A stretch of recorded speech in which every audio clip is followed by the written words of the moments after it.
Shadowley Brothers. Sitting on a stump right now, camera's propped up on a stump, in the company of stumps. Stumpany. That's my life, stumps and branches. It's cool though. Live by the stump, die by the stump. Okay, so it is Friday morning, 6 a.m., and I'm getting ready to go to Ontario, meet up with my buddy Justin, who organizes a lot of stuff in skateboarding. But me and this guy have a lot in common, actually. And some of his friends subscribe to my channel, but I think it's more out of like, yeah, that's right, fuck. I would too. Correct, fuck. Yeah. It's talking to my buddy, Monk Music, having a talk about conservative women, how they age well and how they're not shallow. Because Dinesh D'Souza has banged not only Laura Ingraham, but Ann Coulter as well. Yeah, I would bang both those bitches. I don't care, they're like 55. I would like thoroughly enjoy that shit. Anyway, moving along. What was I talking about? Yeah, about going to Ontario. Yeah, and a couple of these guys subscribe to my channel, but it's more out of like, oh, subscribe, you know? Like, we know this guy, and they watch a video here and there. But I don't know if I think they're passive subscribers, you know, which means that they can come and go at any time. So, if you guys are listening, the skate ranch needs you. And if you don't help, well, what can you expect to get out of something into which you've put in nothing? So that's all I'm going to say about that, but I'm going up there and we're going to do a bit of work. Okay, so a couple of things that I want to talk about, and I want to make a lot of videos about, because I was looking at my past videos and I touched on it, but not as much as I thought. But for the entrepreneur, alright, little tips and tricks that have helped me, things that I do that help me. Now, I do things my own way, you do things your own way, and we're just putting ideas into the hat. So especially Darren, MGTOW is the only way to live. He muses about a lot of this stuff, and sometimes I leave a comment, sometimes I don't have an answer, but sometimes I do. So a couple of things, if you have a successful business, and please share your tips. You don't need to be watching this video. But if you're just starting out, and you have questions, these are things, they won't guarantee you business, but they will definitely help. They've definitely helped me. So let's start with step one, the fucking estimates. Well, before that even, is to give you a bit of a backstory. I advertise my business on Kijiji, which is kind of like, it's not like Craigslist, but it's free classified ads. And I get a lot of business from there, actually. The caliber of customers is usually pretty shitty, but, I vet that myself. And if you get the calls and if you get the business, then you can afford to be selective. So, have at least some sort of online ad. I have an ad on Kijiji, I have an ad on Virage Sale, which is something else similar to that, and people can praise you or criticize you. I don't do a lot of business through there, but I get a lot of praise through there. All my customers praise me, by the way. So yeah, have an online ad, okay, like at least one, and if you have more, you can gauge which is more successful. And you can even advertise on Google or on Yellow Pages if you want. It'll cost you, I don't know, it can cost around $50 to $100 a month to be listed in the top 5 or top 10. And if you want to be listed below that, it'll cost you less. But yeah, so advertise online. Second thing, when you give your estimates, this is where I believe that I shine. Now, I'm not the best, and I learned a lot. I came pretty far in a fucking short time, but when I give my estimates, even though a lot of guys do estimates while they're not on the job, like they'll take time in the evening or on weekends to go do their estimates, and let's say you drive a work truck, you drive like a big truck for work, like you're gonna go do your estimate like in your little Toyota Corolla, and in your plain clothes, and because it just makes sense. Now, a lot of customers don't fucking get this. Now, you're not going to show up like in a fire engine, like with full gear to fucking give a quote with an axe over your shoulder. But at the same time, as stupid as this fucking sounds, customers almost expect this. So, psychology has a lot to do with it. So you have to almost fucking trick them. Well, not trick them, because it's true, you know, you do a good job. It doesn't fucking matter how you got your foot in the door, you know, but, like, that's what it is. It's like little psychological cues. They think that they need someone, and they're imagining that someone to look a certain way, and they have, like, a fucking silhouette in their mind, and if you fucking fill that silhouette when you show up, then it's pretty much yours, fuck. Like, they're looking for a hero. You have to be that hero, as fucking stupid as that sounds. But it's true. So what I do, I don't go in my plain clothes. Because a lot of the time, a lot of customers too, they're fucking condescending and they're cheap and they like to haggle and they like to bargain. And if they see you, you know, in your regular car or in your regular clothes, they're going to look you up and down and they're going to say, have you even ever painted before? Have you ever even done this before? You're wearing running shoes. It's like, man, it's like Sunday afternoon, or it's like 8 at night. I'm not cutting down trees at 8 at night, you fucking retard. But at the same time, it's like they need to see that you can work, and they're stupid. So this isn't done by looking at the pictures on your website or videos of you or anything like that. They don't understand this shit. They just want to see you dressed up in gear, and they want to see like some of your stuff. Now, don't show up like fully fucking, unless you're, this is the best. If you can give an estimate while you're in between jobs in the middle of the day, and you have your gear on, and it's fucking perfect, because you didn't like go out of your way to like redress up. But when I give estimates, even if it's after supper, I put my fucking work pants back on, as long as it's still light out, and I put my work shirt back on, and it fucking smells and shit, and it's full of sawdust, but that's how I fucking do it. And I go see the people, and I have my clipboard, and I have my binder, and inside my binder I have a bunch of fucking estimate templates, and it says for the property located at, and then I write the address in pen. There's a box that says item, description, quantity, cost, for like everything. So I write like trimming hedges 5 times, cost, like whatever, cleanup, and I break it all down. Yesterday a lady asked if I could give her a breakdown of like the separate stuff on her bill, you know, before I gave her an estimate. She got a quote from another company, and she wasn't expecting me to, you know, and I like pulled it out, and I'm like, yeah, here you go. I'm like, take your time, you know, think about it. If you pick someone else, it's fine, no hard feelings, it's a free market, I said. And I said, happy to help either way. So I said, have a great weekend, and then I turned around, and she says, wait. She says, I just got a thumbs up from my husband. She says, it took all of 12 seconds. And yeah, that's it. And look, man, I played to the audience a little bit also. You know, I showed up, I looked like what they wanted to fucking see. Fucking professional. And Darren, you mentioned, because you always paint in the same stuff, and you mentioned getting some white painter's gear. I highly fucking approve of this. So yeah, just, and we know that you're professional already, okay? Like, we're gonna get to the job part later, in a later video, because I'm already fucking going over on this one. But yeah, like, just look and act professional. And this is like how to get your foot in the door. So estimate templates, they always help. Another thing too that helps is a magnetic sign for your fucking vehicle. And have a clean vehicle. Okay, it doesn't have to be state of the art or anything like that, but it has to be clean. Okay? Even if it's worked in, it has to be clean. Because even if you do a great job, and if you always clean up your workspace, if your car is a fucking mess inside, this sends fucking bad messages to the fucking customer. Hell, it's true also, because that means that if you're doing a good job, even if you clean up at work, even if you leave everything spotless, it means that when it comes down to it, and you're left to your own devices and nobody's watching, you're a slob. And so it means that it's in your nature to be fucking sloppy. So hide your nature as much as you can until it stops being your nature. Until cleanliness and neatness becomes your fucking nature.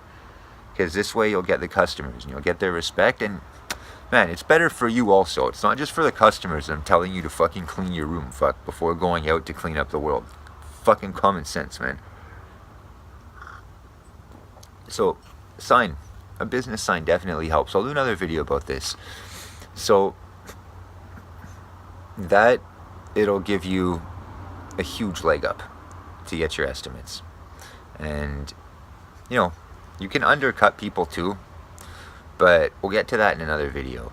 And I have one vehicle.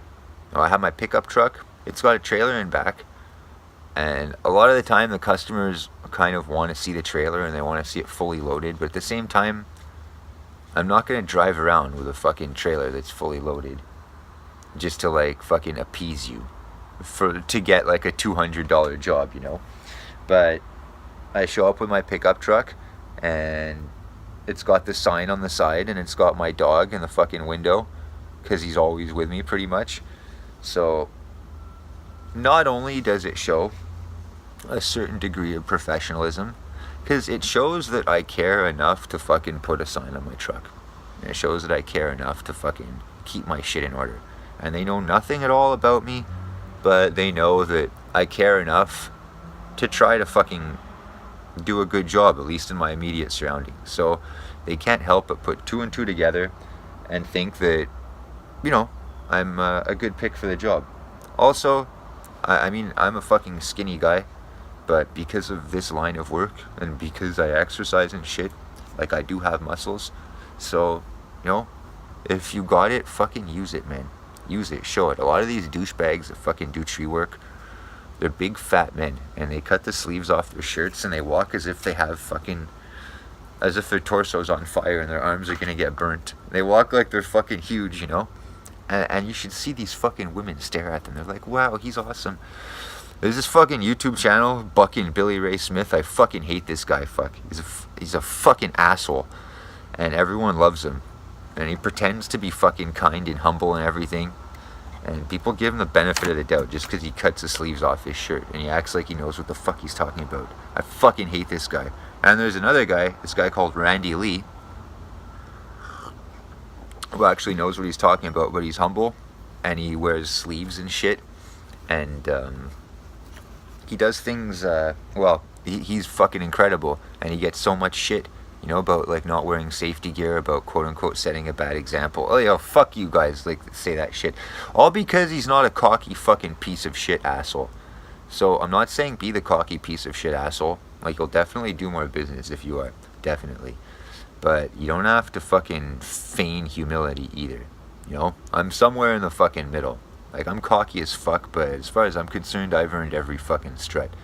And I'm not just cutting the sleeves off my shirt to fucking make the optical illusion that, you know, in a certain light, you know, I look, it can look like I work out instead of just stuff my face. No, like, when I show up to give an estimate, and, you know, usually I happen to work with no sleeves, because it's fucking hot. Watch my last video, you know, I got heat stroke, I almost died. Like, seriously, I went to the hospital and shit. But I almost died way before I went to the hospital. So that's that. So heat is a big fucking deal. And this humble guy that I like that doesn't wear protective equipment, he talks about that too. He says spend 3 fucking hours in a tree with a helmet and Kevlar pants and Kevlar fucking sleeves and a breathing apparatus and safety glasses and like, yeah, like, then talk to me about what's actually dangerous.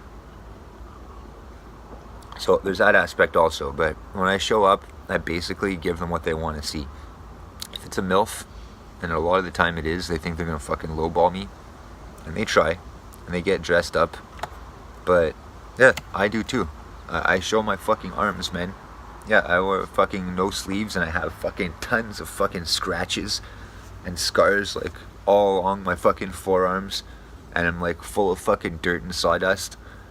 And, like, I basically, like, show up, like, with my fucking chainsaw over my shoulder, like a fucking cowboy. Fuck, okay, the chainsaw's in the truck, but that's pretty much it. And they think that I was gonna drool over them and, like, meet their price, but surprise, surprise, they end up fucking drooling over me.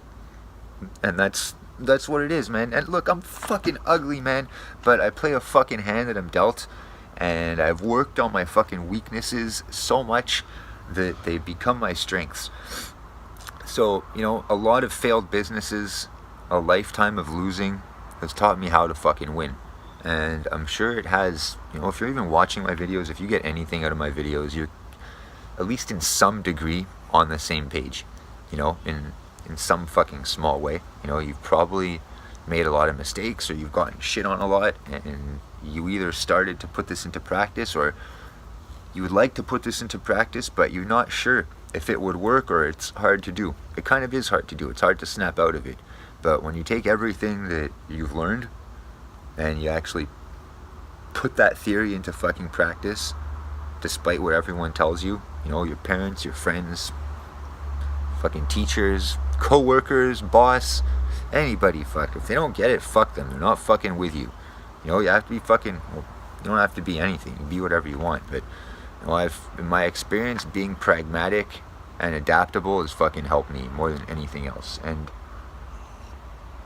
all these things that I tried to learn how to do, and I learned how to do them, and I wanted to start my own welding place and stuff, and it never worked out, but I know how to weld. I have all my own shit, man. I fix all my own shit. So same thing with mechanics, same thing with a whole bunch of other stuff. So combining everything that I know, even waiting tables. I was a waiter for 6 years. That taught me how to fucking deal with fucking customers in a certain way. I know how to be very nice to them, but at the same time, I'm no fucking pushover. And like Darren, you were asking me, and you said that I seem to really, when I talk about how I talk with customers, that I really fucking tell it like it is, and that like I'm not polite and stuff. And is it true? Or am I exaggerating? Well, I exaggerate slightly, but I tell you guys when I exaggerate. For the most part, I'm very firm with my customers. I'm polite also. I have a fucking sincere smile. But yeah, no, there's no exaggeration. The guy upstairs asked me to borrow actually asked me for a fucking lift to the hospital. And I said no. And he said, yeah, I had no one else. And I said, it's not my fucking problem. And then he died. Yeah, whatever, fuck him, Yeah, I'll show you guys a fucking text later of him asking to borrow me money and shit. I didn't even know he was dying. Yeah, whatever. And that's the worst. Oh, what if he died? Yeah, then he fucking died. Yeah, seriously, I can be a cold, hard fucker. Speaking of which, it's a nice crisp day today. I can't wait for this weekend, which is starting now. It's going to be fucking amazing. When I did an estimate last night, yeah, I can tell a story. I was telling last week, before a little story, and then I'll go. So last week, talking to Howard about this. Howard Dare, by the way, so I don't want to be a name dropper, but Howard is my fucking homie. Howard is a fucking man. So we're talking about this, and neither of us hates women. We're both fucking reasonable. A lot of the fucking music I like, it's got like a female singer and shit. Doesn't necessarily mean I'm in love with them. I just like the music. I like Lindsay Sterling. Lindsay Sterling is fucking awesome, and she's fucking talented. I know some people are gonna say, oh yeah, well she has a production team. Excuse me. And it's full of men that do everything for her. Okay, like I really don't give a fuck, man. I don't give a fuck. Yeah, so like fucking whatever. So we were talking about that, it's more the combination of women plus the state plus entitlement plus social media. It's not just women on their own. These guys that they talk about like certain women that like meet their standards and everything, that don't give them any problem. And everything's good, and like it's respectful, and she pays for half, and like, yeah, no problem. But eventually she's gonna turn on you because she's a woman. It's like, yeah, you're stupid, fuck. It's like if I have a fucking black friend and he's like essentially just like me, and like, I hold him to the same standards, and like everything's fucking cool, and I'm like, yeah, well, he's not really my friend because he's black, so eventually he's gonna end up stealing from me. Like, I know some people fucking think like that, and I'm not gonna deny that there are fucking differences in the races, but I mean, fuck, man, you meet my standard, you meet my standard. I'm not gonna fucking I'm not gonna stand there fucking pontificating about what could happen. It's like the faggot leftist fucking true MGTOW Google Hangout fucking faggot fake fucking monk faggots that are like, they hate everything, and even if someone does good, and they're like, oh well, they're like, well, even though I don't have any problem with Lauren Southern, I question her motivation. What's her motivation? What's her intent? me tell you something, fuck. Motivation and intent, it's like the least fucking important thing. You've heard this saying, actions speak louder than words. Well, it's true. It goes actions, and then words, and then below words you can't even see, it's thoughts. Because it doesn't fucking matter. It's like the most fucking insignificant thing. It's like, oh, well, I meant, well, yeah. Shut it, fuck. Shut the fucking fuck up. So, yeah, it's motivation. Yeah, whatever, fuck. Okay, so where was I? Oh, yeah, okay, so neither of us fucking hates women. So we're talking about, when we see a good-looking guy that's stuck with a fucking fat pig. And how we rarely, like when I was a kid, it used to piss me off that you'd see a hot girl with a fucking disgusting guy. And you're like, I'm working hard. Like, this guy fucking, he eats shit, he sits on his ass, he's got the fucking hot bitch. Fuck, man, I need to fucking try harder, it bothers me. And we don't see this so much these days. It's more the opposite, fuck, 80-20 rule and whatnot. So, telling Howard about a market I did a job about a month and a half ago for a customer. Customer's around my age, a little bit older, maybe, but he's around 35, and cool guy, nice house, got his shit together, good looking guy, man, personality, fucking funny. He liked my answering message, which says, if I'm not answering the phone, I'm either up in a tree or in the hospital. Tree work is expensive, so leave a message, please be patient, and I'll call you back, and don't blow up my inbox. Something like that, and because I said, like, yeah, the more times you call me, the less likely I am to fucking return it. Yeah, so he's like, oh, I love your fucking message, it's fucking hilarious, but I guess it's true, and you gotta, like, weed out the assholes, and, yeah, and anyway, it's true, yeah. And so, he showed me the job that he wanted done, and I told him $400 or $450 or something like that, and he's like, done, when can you start? And, like, we stay in touch. He had to get a permit and shit. And he was asking me, he's like, oh, do you mind if I... He's like, I love power tools and shit. Like, do you mind if I, like, see your shit? Because he saw a saw poking out of the back of my truck. So I showed him my stuff. I'm like, oh, hold this, touch that. Like, man, I like it too. Like, even if he was, like, testing me in his own way, knowingly or unknowingly, it doesn't matter. Fuck, we both passed each other's tests with flying colors. So... he didn't even fucking flinch at my price, which is good. So we go back to do the job, and I'm telling Mark, I'm like, this is a fucking cool guy. Like, good job, nice little house, nice vehicle and everything. He's making a fair amount of money. Good looking, smart, no doubt, personality. I hope he's not with some fucking troll. So we see his wife later, and she's wearing like sweatpants and like a sweatshirt. She's hot though. She's hot.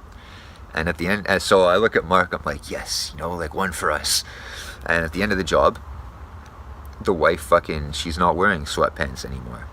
She's wearing fucking skinny jeans and high heels and some like bright fucking like blouse or something. Shiny, like, blonde hair. Fucking hot. And as we're about to leave, we're in the truck, and she struts up to the truck, like the fucking, like, oh, man, she was fucking hot.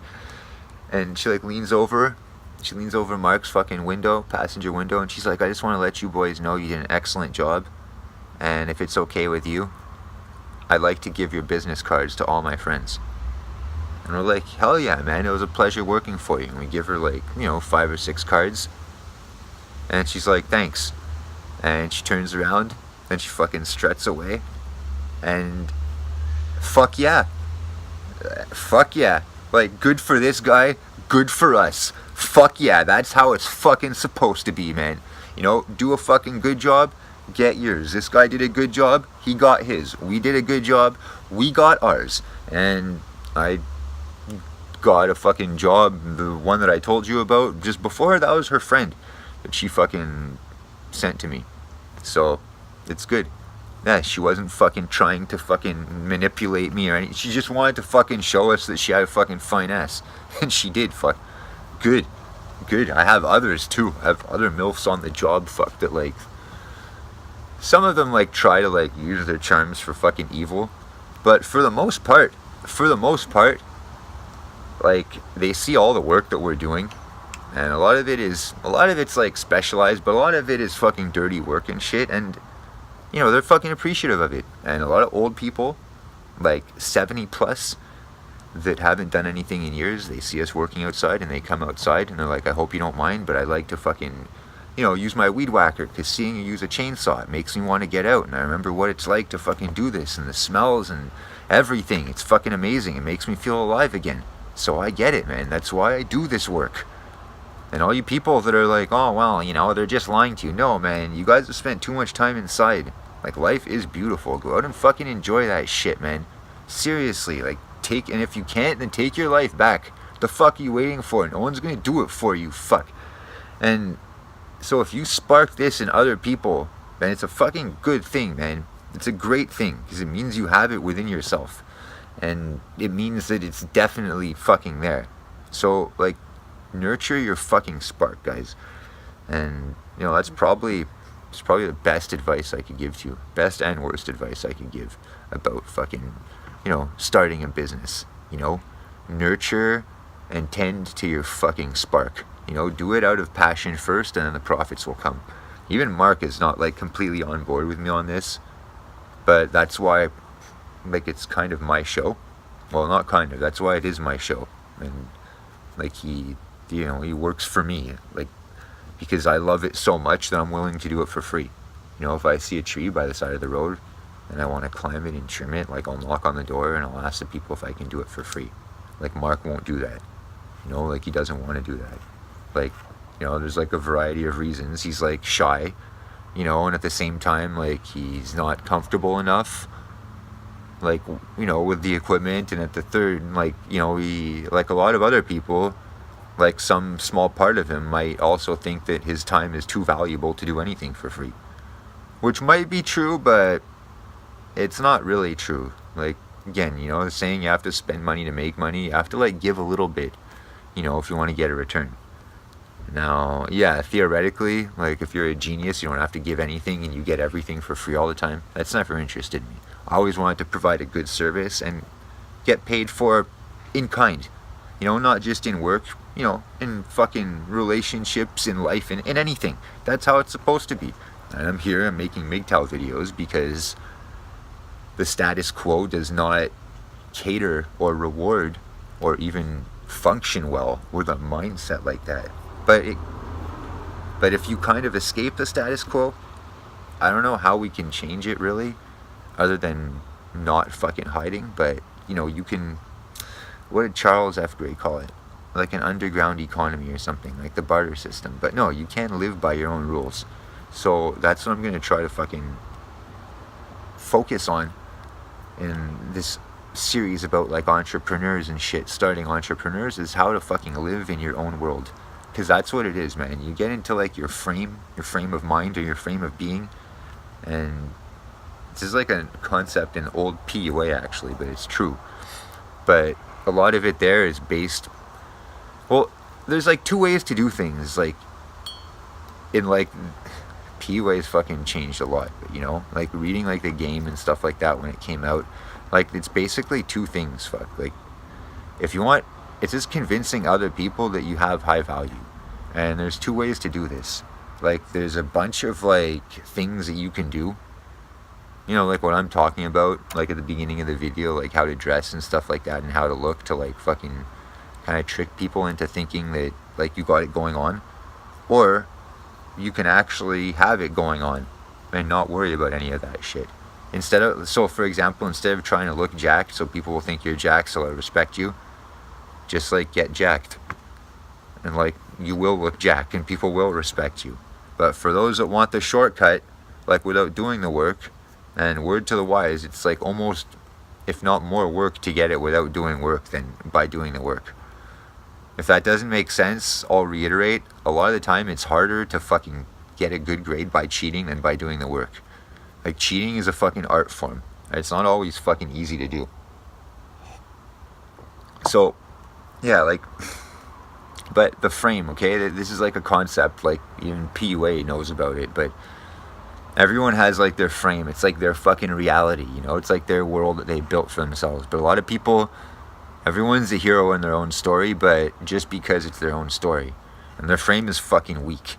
You know, it hasn't been fortified by experience or anything like that, or repetition. It's just things that they tell themselves, like while they're gaming and stuff like that. But if you have experience and you've made mistakes and you've discarded the bad and you've kept the good and you've done it over and over and over and over and over again, and you know what people are going to say, and you know how to respond, and you know how to respond to their responses, and you know how to respond to their responses to their responses to their responses, and so on and so forth, then your frame becomes so strong that it doesn't matter.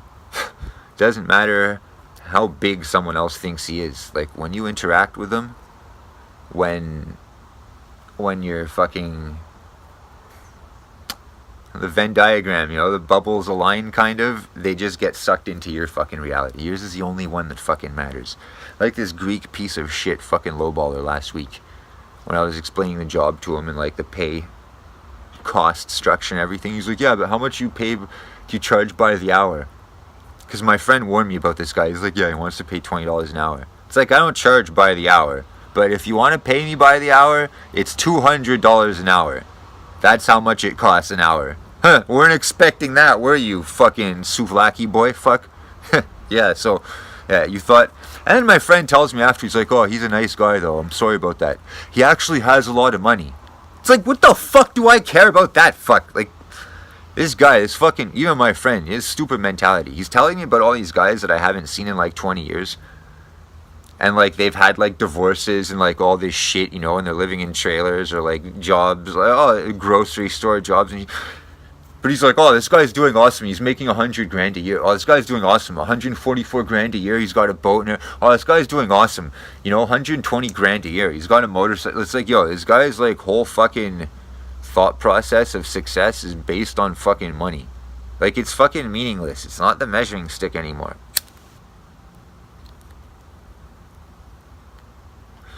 It's not how much you know or how much you have. It's how much you're able to do with what little you have. That's everything. I'm not saying have nothing, but first here and then here. That's the fucking way, but it takes fucking both. Anyway, 30 minutes. I want to make a 10-minute video. Big surprise. I'm all over the place. But anyway, I'm going to try to upload more regularly. I want more fucking subscribers. So thanks to you guys for being here. I love you guys. No homo. Shadowley. But I want more people to see my videos. I'm trying to fucking help. I've changed, I've evolved. I'm trying to help other people fucking change and evolve. I'm trying to help other people get off fucking Google Hangouts. I'm trying to help other people fucking get laid. I'm trying to help other people get in shape, make money, do what the fuck they want, be good at skating, and stop being fucking simpering fucking bitches. So where the fuck are all of you? Subscribe, like, share, leave a thought in the comments downstairs. Most importantly of all, Shadowley brothers. Take it easy. See you soon.